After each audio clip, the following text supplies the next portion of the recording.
बचा ना कोई सगरी हो।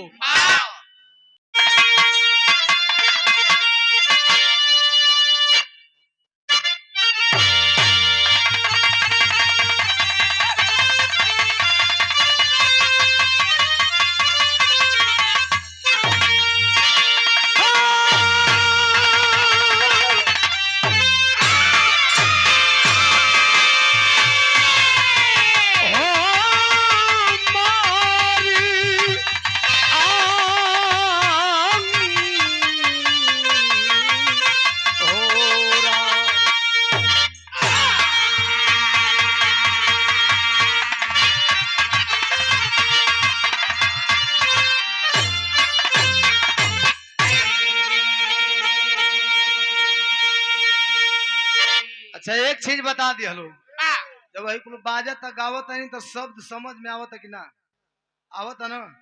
ये मत कही बाद में कि मने पता नहीं का गा के गइलों से बुझेबे ना कयल।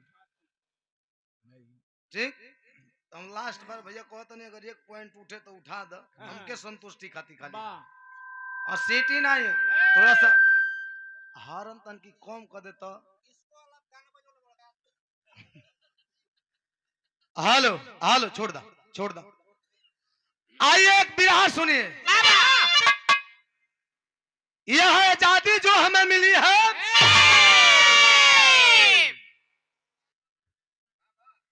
यह किसी एक जवान, एक बहादुर, एक वीर, एक वीरांगना की शहादत से नहीं मिली है।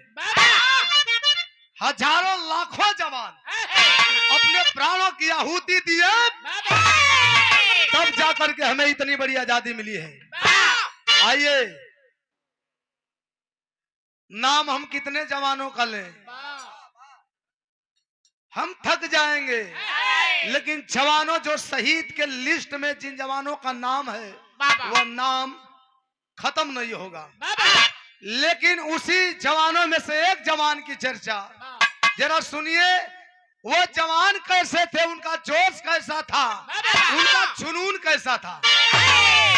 4 लाइन भूमिका के भाव में हमारे हृदय सम्राट युवा कवि अखिलेश कवि जी लेखनी के द्वारा संकेत करते हैं। कैसे?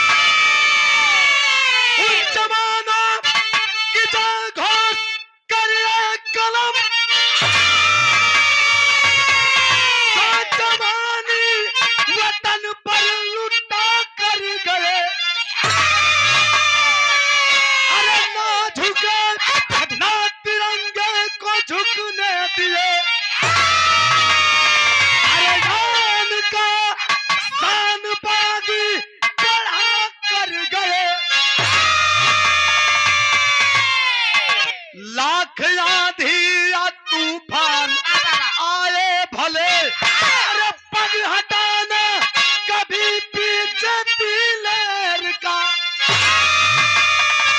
अरे चाहे चतुराई जितना भी कर लो मगर वार खाली न जाए कभी शेर का।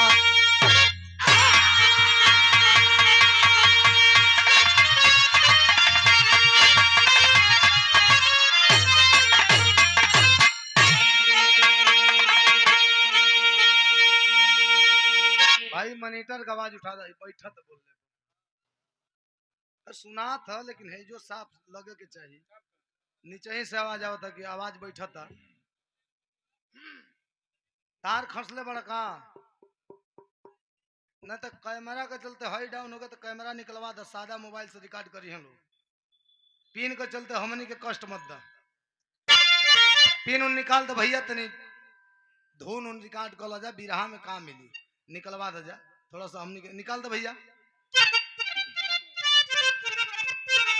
चाहे चतुराई जितना भी कर लो मगर अरे मार खाली न जाए कभी शेर का।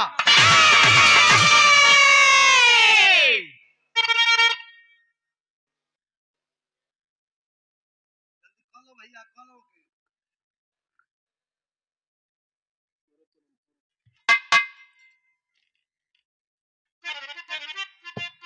बाबा sweets house and fast food, Magarhua Munari, Sarnath road.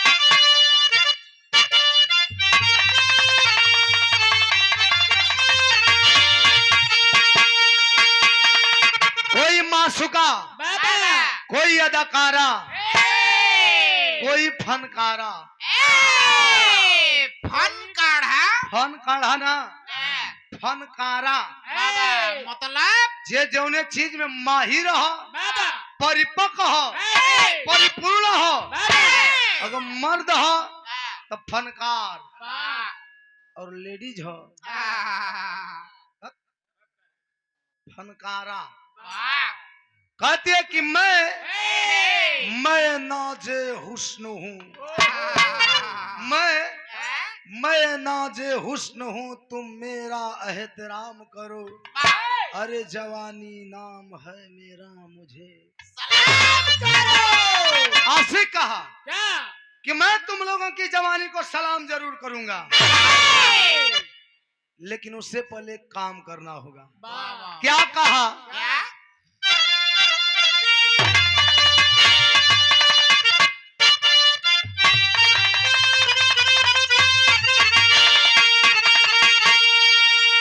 यही कहा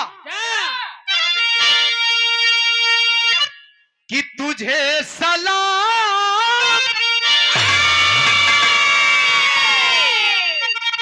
कि तुझे सलाम करूंगा, मगर एक काम करो।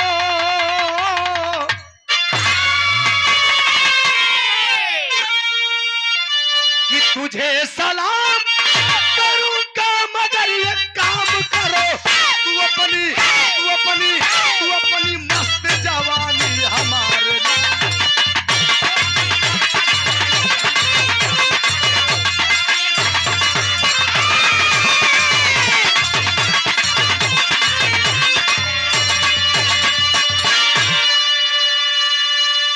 ये तो कव्वाली रहल, लेकिन हमारे जवानों का इशारा है दुश्मनों से। क्या?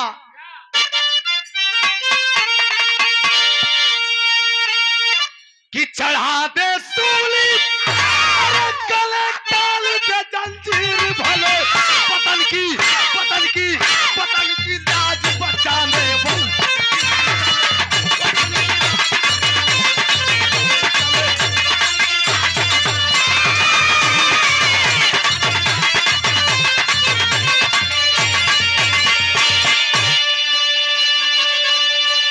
इशारा करते हैं कि चाहे सूली पे चढ़ा दो, चाहे सीने में बारूद भर दो।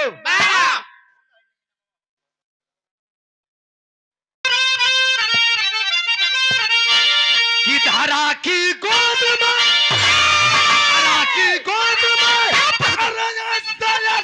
धीर पले, पतन की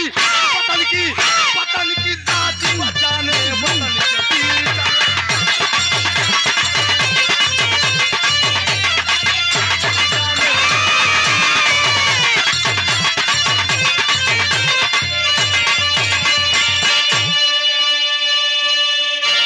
ये हिंदुस्तान है, इस धरती पे गेहूं अनाज तो बोले जाला। ये जब बीरन कभी खेती होला, बहादुरन कभी खेती होले। बिरहा का कहानी है, जैसे शुरुआत हो गई जौहरी लाइन। कैसे?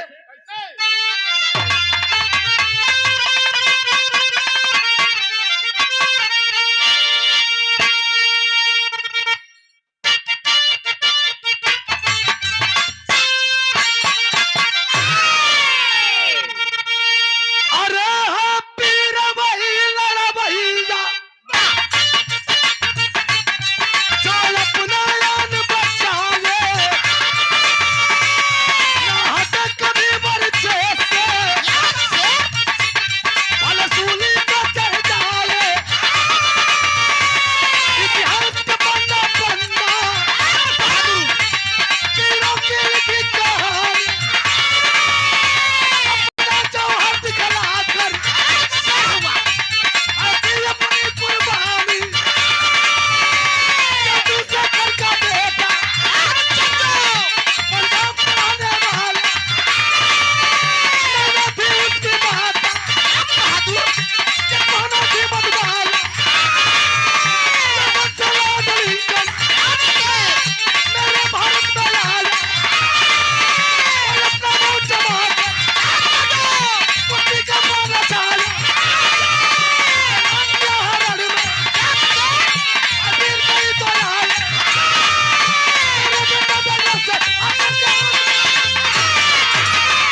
बेटियों की इज्जत को तार तार किया करते थे और छोटे बच्चों को मार करके भाले के नोक पे लुकाया करते थे। उसी गुलामी के आलम में एक लंदन से चल करके अंग्रेज आया जिसका नाम था लॉर्ड लिंकन। लाल द- कौन नाव का कलह अरे यार वही का बहुत टेढ़ नाम होला। तू भइला और उजागिर भैया भइला तो एक नाव तो हम लोग बस का ना जैसे कि पढ़ले वाला जागन बनिए में वो सरवन के नाव नाम दूसर तो ऐसे कहा ही है ना कोशिश मत कर। का कलह कह फिर से ओकर नाम रहे लॉर्ड लिंकन। लाल इस सरवन का कैसा नाव है ज्यादा हम कहत नहीं हमके कहे दा। लॉर्ड लिंकन नाम का अंग्रेज आया अपने बेटा को लेकर के जिसका नाम डंगल था वह भी पहलवान था। आकर के मेरे भारत में चैलेंज कर दिया कि है कोई मर्द है कोई हिंदुस्तान में पहलवान जो अपनी माँ के दूध पिया हो तो जा करके हमारे बेटे से लड़ ले। शर्त रखलस कि जो पहलवान मेरे डंगल पहलवान को पटक देगा 10,000 रुपया इनाम दिया जाएगा। 10,000 मार 10,000 कहत हुए ये तने वो समय बड़ा कीमत रहा। हमनी का होश का बात बा हमारे बाबू रहा भैंस का व्यापारी जब भैंस लिया मन जा हमारे होश का तो बहुत दूर रहा। सोनी की तोहर बाबू मेहरारू दिवावे का काम अरे कहत रह हम जाऊं कहते हूं सुना जा मेहरारू नहीं कुछ और भी दे ले ले नहीं पक्का व्यापारी ए भैया वो समय हमनी का होश का बात बा जब भैंस किन के ले आवन जा और जब 10,000 के भैंस बेचा जा तो लोग ये करे मर्दे फलाने के भैंस 10,000 का बेचाई लिया। मैंने बुझाया कि आज वो 10,000 सही में 1 लाख 1.5 लाख के बराबर जान ला 10,000 इनाम दिया जाएगा जो मेरे पहलवान टंगल पहलवान को पटक देगा। ये बतिया चंदू पहलवान से बर्दाश्त ना भाई कलश किया गोरी चमड़ी वाले मैं लड़ूंगा तेरा इस पिल्ले से अंग्रेजवा का लइकवा के कहलस दंगल पहलवान के कि मैं लड़ूंगा। कुश्ती लिखा गई डेट तय हो गई कहिया रक्षा बंधन का दिन। सब लोग छाती पे हाथ धैले बा करे जा पकी चंदू पहलवान बड़ी भारी भरकम अंग्रेजी पहलवान से हाथ मिला ले हे भगवान देश का पानी रही कि चल जाई। लेकिन धीरे धीरे जब रक्षाबंधन का दिन आयल है रक्षाबंधन का दिने नहा धो के बजरंग बली के पूजा पाठ कर के लंगोटा चढ़ाई के और वह लंगोटा पहन के ऊपर जंघिया पहन के लुंगी मार के कुर्ता पहन के पहुंचल हम माई के लगे पांव छू के आशीर्वाद लेते हो कि माई हम लड़े जाते हैं। माई के लिए हमें पता है और खुशी भी हो कि इतना दिन अपन सम्मान बदे लड़ला आज पूरे देश खातिर लड़े जात हुआ। तो जा हमार आशीर्वाद तोरे साथे तो है ये है लेकिन तनी एक हमार बात सुन ला। आशीर्वाद भी देत है जोश भी भरत है। बिरहा में एक लाइन गीत है कवन गीत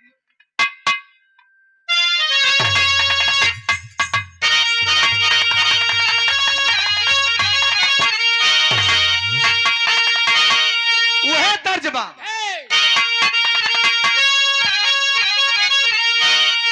अरे झूलनी पे उड़ानी अरे जहाज उड़ा दो कि हमारे पैसे पर जो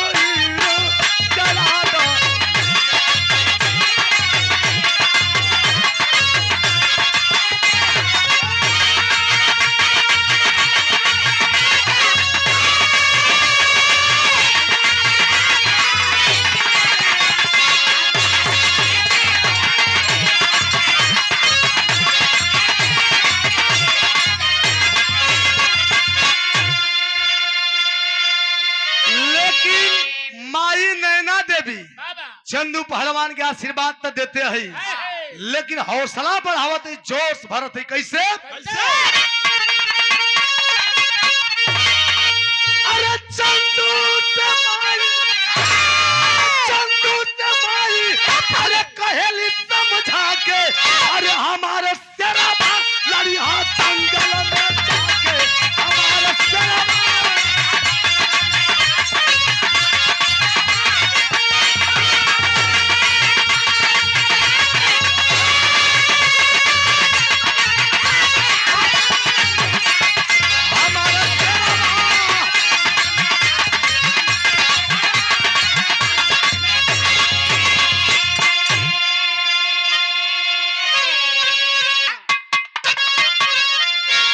अरे पैरी से कबहू न सिरवा झुकइहा, अरे पागिन के दूधवा के करजा झुकइहा।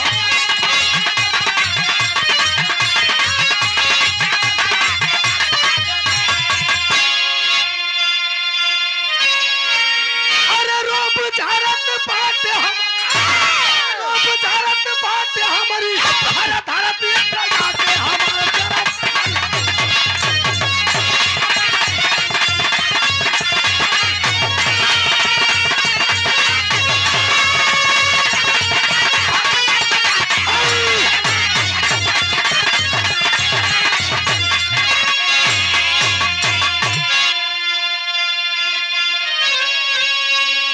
काली की जा बेटा, आशीर्वाद है विजयी भव।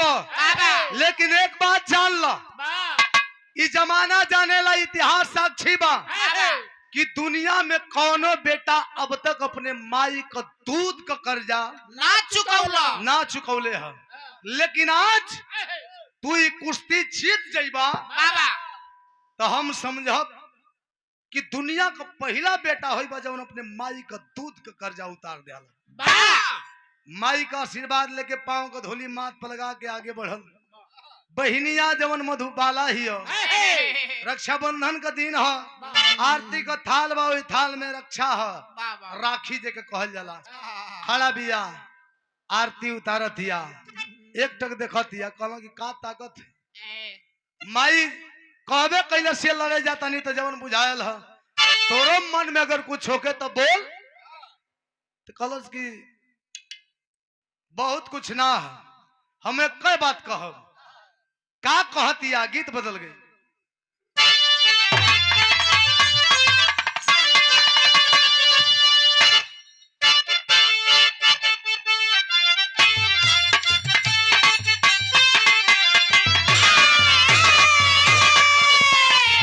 तरह जहां कौनो हीरो हीरोइन के बीच के वार्तालाप भका कि कलतारू ऐसे जैसे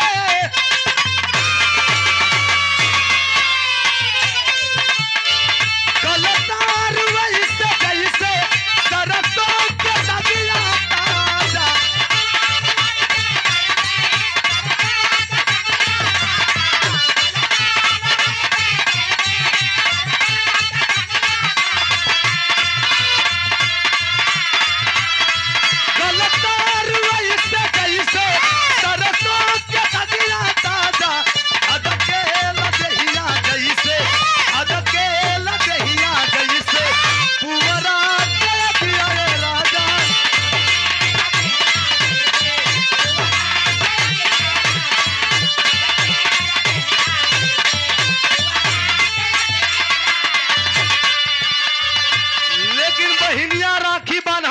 कौने बहाव में बांधतिया।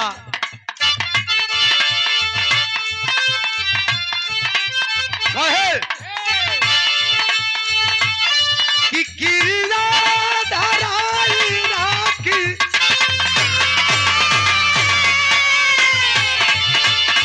किरिया धराई राखी बनली कहनिया रे भाई।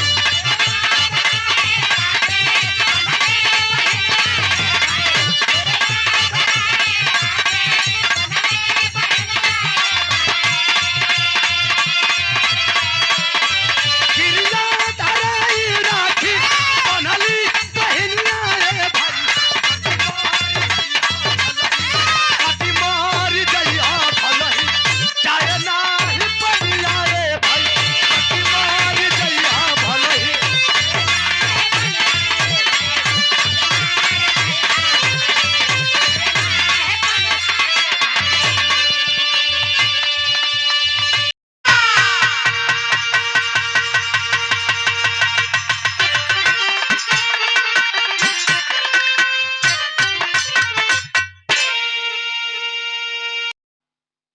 बिरहा यही धरती का बा, वाह वाह वाह यही धरती का बा वाह जहाँ का राजेश भैया आशीर्वाद देने यही धरती का बिरहा वाह लेखनी पे भी और कहानी पे भी। कैसे मास्टर?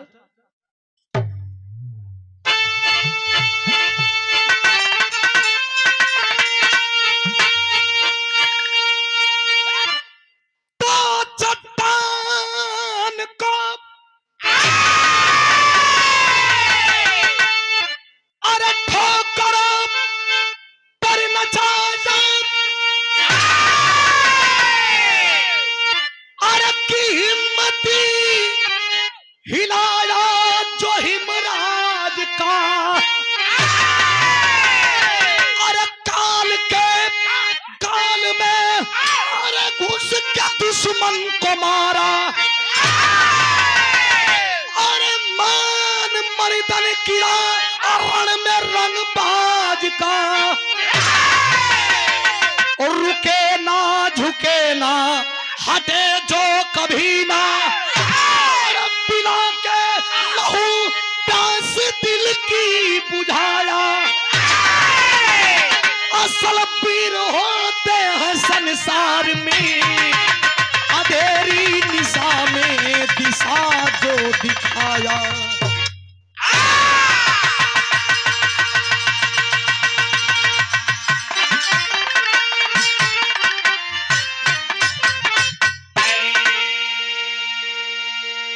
असल वीर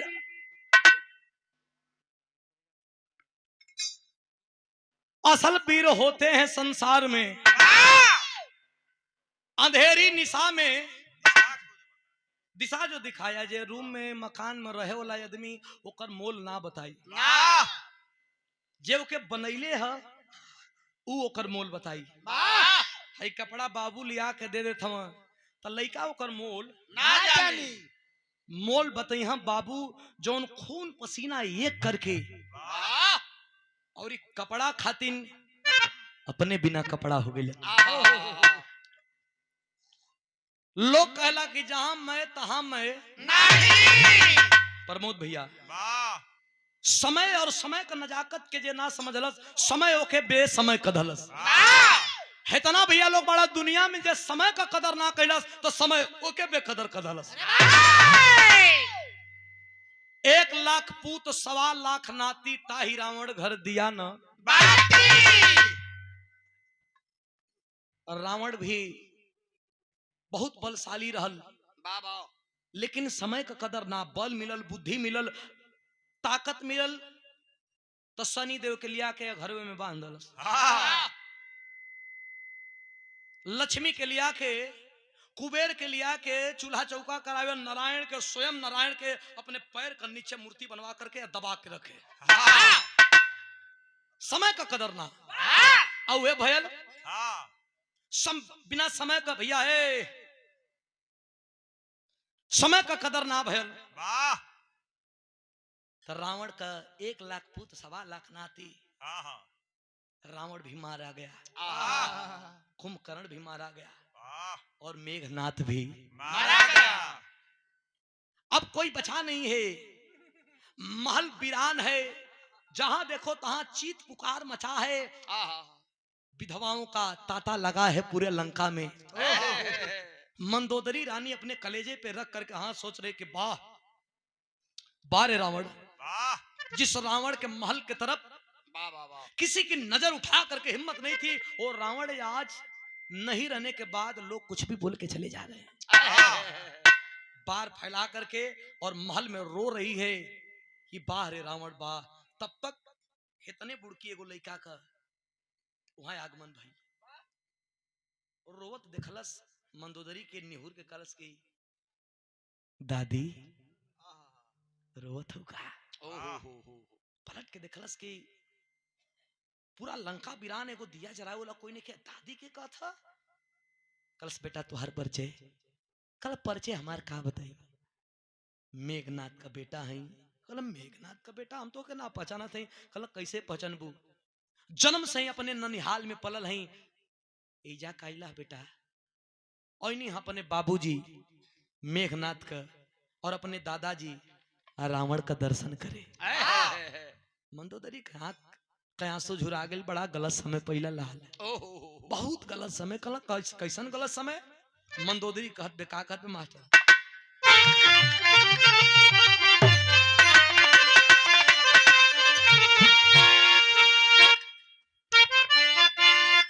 कि नहीं हमारे दिल के सुकून मिल गई कि हमारे बिरहा गावल सार्थक बा। अब बैठल बानी शांति से तो सुनब सबे। कव्वाली है कैसे?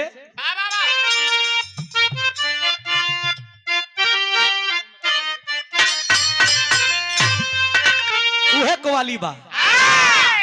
अरे भर दो झोली,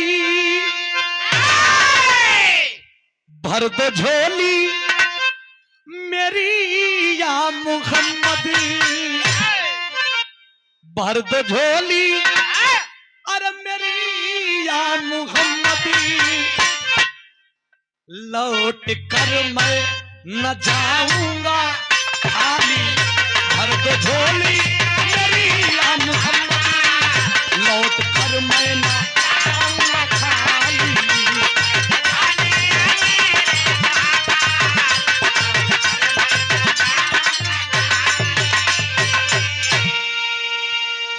ई तक कव्वाली का टुकड़ा रहल है। लेकिन मंदोदरी एक बात कहती है अपने नाती से, अपने बेटवा का बेटवा से। कहत पे का मास्टर? अरे रोके बोली, रोके बोली अरे मंदोदर अमर से, हो रोके बोली अरे मंदोदर अमर से, लाल कैसे मिटाऊं मैं शंका।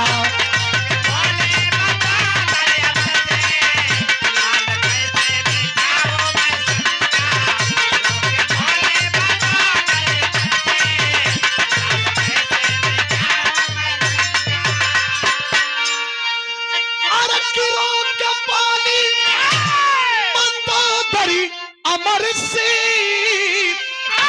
लाल कैसे और मिटाऊं मैं शंका, हो लाल कैसे मिटाऊं मैं शंका। हो मांग में मेरी,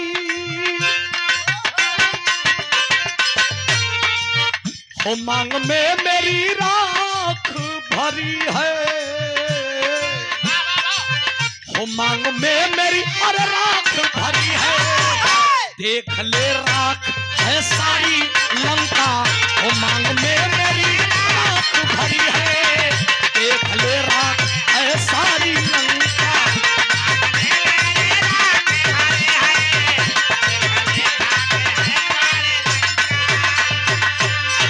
अरे बेटा मांग में मेरी राख भरी है, देख ले राख है सारी लंका। बेटा अमरजीत सशंकित हो गया। क्या बात करती है माँ? छायावादी मत बोल। मांग में मेरी राख भरी है, देख ले राख है सारी लंका। कहने का मतलब कि लंका की सारी औरतें विधवा हो गई है, लंका शमशान की तरफ जा रहा है। कल है बेटा ऐसा नहीं बात है। ये बात गले के नीचे नहीं उतरत। आखिर काहे माई कौन ऐसा वीर आ गए लंका में जो महाबली रावण दादा के मार दलस? अरे इंद्रजीत, इंद्र लोक के जीते वाला हमारे बाप मेघनाथ मारा गए। कैसे माई? हमारा मन के रुचत पचत नहीं खे बात बता रहा बा। मंदोदरी के सुन बेटा, तनी धैर्य बन के सुन।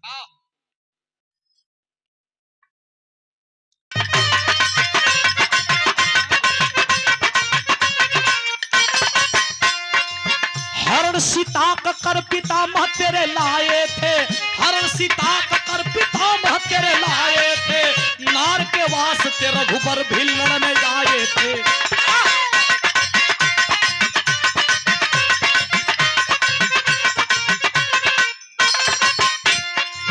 मिले श्री राम से भी भीषण मिताई करके, मिले श्री राम से भी भीषण मिताई करके, कराया कुल का नाश द्रोही बुराई करके।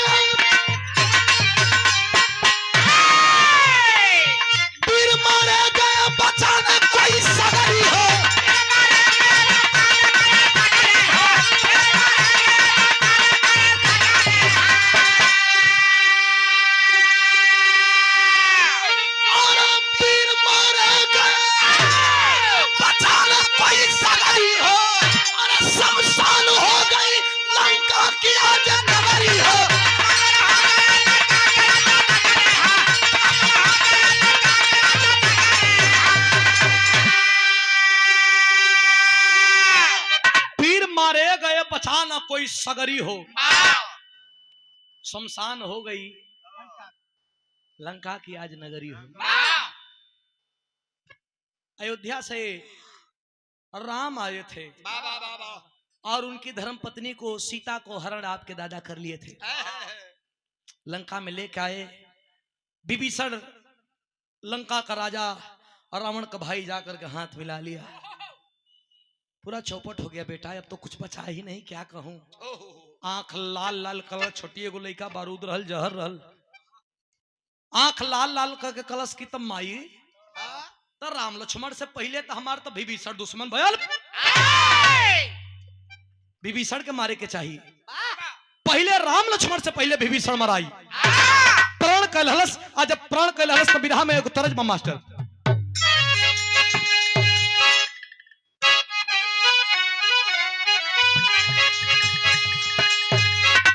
देखा कुल तरस तरजे हो।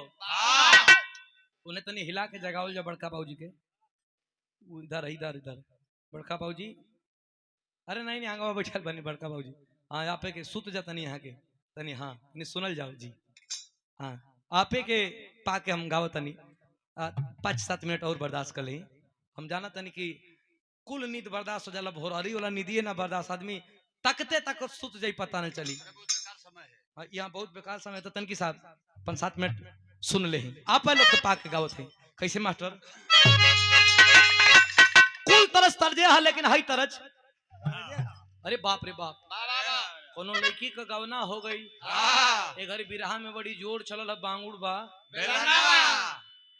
बलम का बांगुड़ बा बेलनवा चलल है, लेकिन ये कुल बांगुड़ बेलना का काट है। कोनो लड़की का गवना हो गई, गवना से दोंगा पहले होके, आज जब दोंगा आई तो भौजैया पूछते कि सवांग ठीक हुआ, कहना बहुत बढ़िया, कुल चीज बढ़िया, खाली एक चीज गड़बड़ है। भौजैया पूछलस कि कौन चीज गड़बड़ है, हाँ बेलन में बांगुड़ हो गई था, नहीं तो ना कलश का कलश बताओ थे।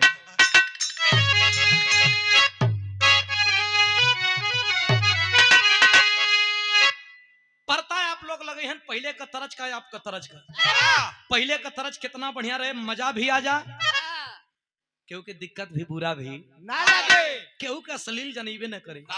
बारे पहले का लिखोइया, अरे कि कुंडा मिलल दौरावा मिलल, गोररिया से नहीं तनी सरक जा,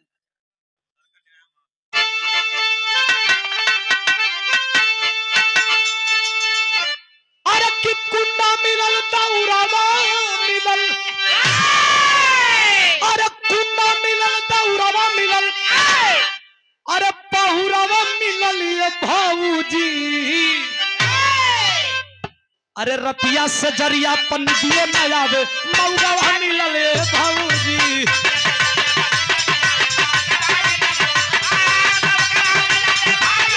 मौगवा मिलल, अरे रतिया से जरिया पनिदिए न आवे, मौगवा मिलल ये भाऊजी।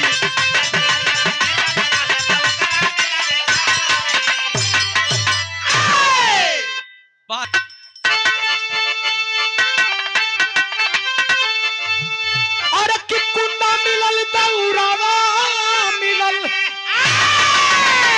अरे पहुरावा मिलल ये भाऊजी, ए साधु आँख न मुदा, अच्छा जो अपन दोषी है हाँ वो अपन दोषी स्वीकार कर लेवे के, तो हर दोष ना फिट रहा। कैसे मास्टर, अरे कि कुंडा मिलल दौरावा मिलल, अरे पहुरावा मिलल ये भाऊजी, ए भिखिचा, अरे रतिया से जरिया पनिदिए न आवे, मौगवा मिलल ये भाऊजी,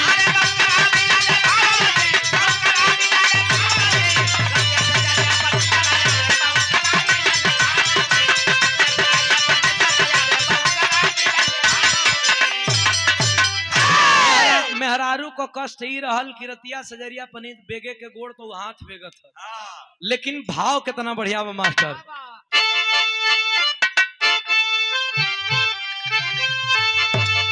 अरे कि देखी हलतिया लंका जौन चमचम चमचम चमकत रहे जौन लंका में हमारे बाप हमारे दादा रहत रहलन लंका लंका नहीं वीरान हो गई बमाई कहत बेका अरे की देखी हालतिया अरे फाटल छतिया तू भगवा का बुए मैया तू भगवा का बुए मैया अरे मुदई करण में उतारा बपनिया बधानवा कर बुए मैया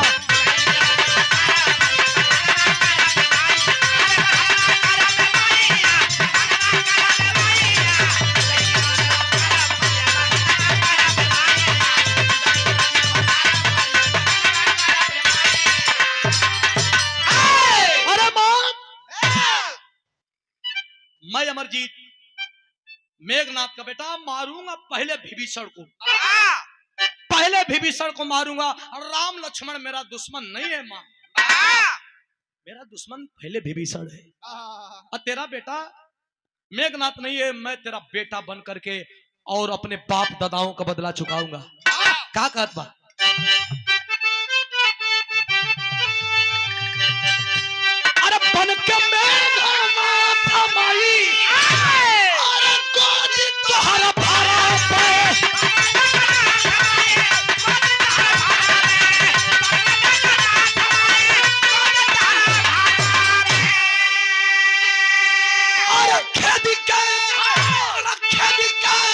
विभीषण के हम रोज खुद करबै अरे रोमा रोमा लागल लगिया रोमा रोमा लागल लगिया तू भगवा कर दिए मैया तू भगवा कर दिए मैया अरे मुदई करण में उतारा बपनिया बधनवा कर दिए मैया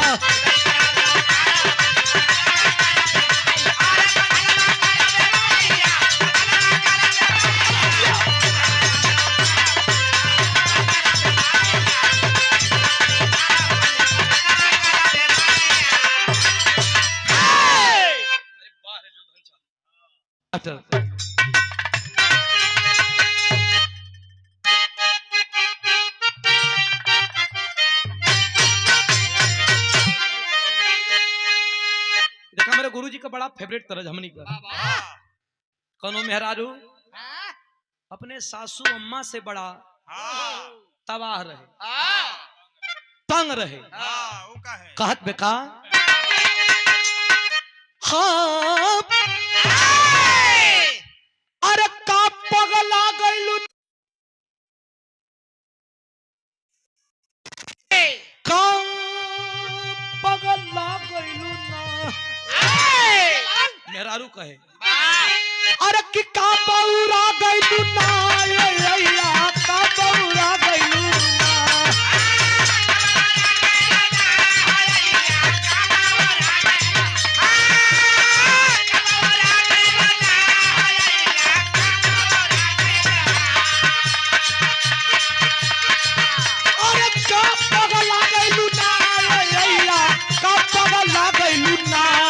हम तक खुदे रहिले बौरहिया हम तक खुदे रहिले बौरहिया अइला का बौरा गइलू ना खुदे रहेला बौरहिया अइला का बौरा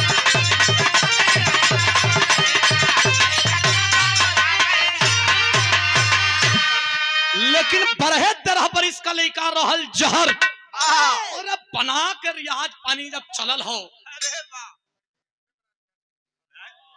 बना